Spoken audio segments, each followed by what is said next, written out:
విజయం పట్ల ఏ విధంగా కాంగ్రెస్ విజయం పట్ల ఏ విధంగా ఉన్నారు, ఎలా రెస్పాండ్ అవుతున్నారు? 8 సీట్లు విజయం పట్ల హర్షిస్తున్నాం.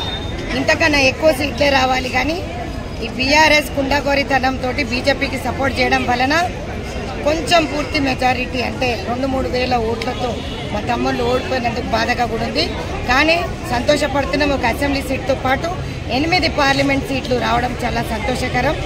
రాబోయే కాలంలో ఇండియా అలయన్స్ కూడా లీడింగ్లో ఉంది. ఇప్పుడు ప్రెసెంట్గా గవర్నమెంట్ ఫామ్ చేస్తుందనే ఆశతో ఈరోజు సంబరాలు జరుపుతాం. తర్వాత ఇప్పుడు ఒక అసెంబ్లీలో 39 స్థానాలు పొందినటువంటి బీఆర్ఎస్ ఈసారి అసలు తుడుచుకు పెట్టుకుని 0 సంఖ్య వచ్చింది కదా, దీన్ని ఏ విధంగా చూస్తారు? ఈ మధ్య మొత్తం బందిపోటీ రాష్ట్ర సమితి కాబట్టి మొత్తం పొందబెడదాం అనుకున్నారు జనాలు. పాపం అదన్నా ఉన్నది కాబట్టి వాళ్ళు ప్రజా సమస్యల పైన పోట్లాడడానికి ఎప్పుడూ లేదు. బీఆర్ఎస్ పార్టీ ఉండదు, అండ్ ఉన్నా కూడా ప్రజలు వాళ్ళని బొంద పెట్టేస్తారు. రాబోయే కాలంలో ఉన్న వాళ్ళు కూడా తిరిగి మా దగ్గరకు వస్తారు. కేటీఆర్ తప్పిస్తే అందులో ఎవరున్నారు? హరీష్ రావు తప్పిస్తే, కల్వకుంట్ల ఫ్యామిలీ తప్పిస్తే. బీఆర్ఎస్ పార్టీకి వాళ్ళకి విలువలు లేవు. ఎందుకంటే వాళ్ళ బిడ్డను బయటకు తీసుకురావడానికి, కల్వకుంట్ల కవితను బయటకు తీసుకురావడానికి వాళ్ళు మొత్తం సరెండర్ అయిపోయినారు బీజేపీకి. కాబట్టి వాళ్ళకి స్థానాలు ఎట్లా వస్తాయని అనుకుంటారు. కాబట్టి స్థానాలు అనేవి రావు. రాబోయే కాలంలో కూడా ఉన్న వాళ్ళు కూడా మా దాంట్లోకి వచ్చేస్తారు.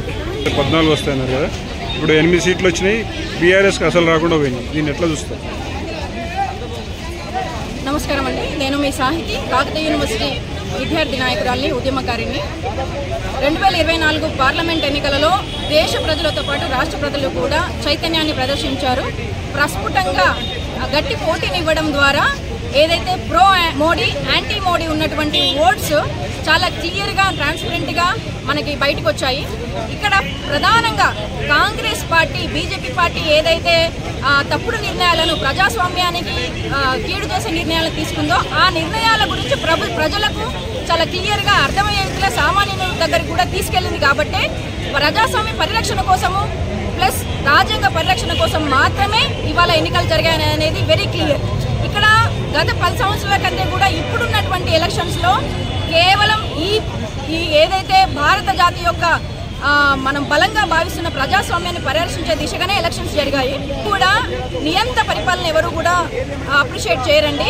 సరే, సోకాల్డ్ ఎవరైతే కూటమిగా జాయిన్ అయ్యారో వాళ్ళు కూడా ప్రజాస్వామ్యంలో మనం ప్రజల తీర్పును శిరస వహించాలి, గౌరవించాలి. కాబట్టి ఇటు తెలంగాణ, అటు ఆంధ్ర 2 రాష్ట్రాలు కూడా సమగ్రమైన అభివృద్ధి పథంలో ఆర్థికంగా కూడా ఆర్థిక వ్యవస్థలో పురోగతి సాధించాలని నేను మనస్ఫూర్తిగా కోరుకుంటున్నాను. Thank you.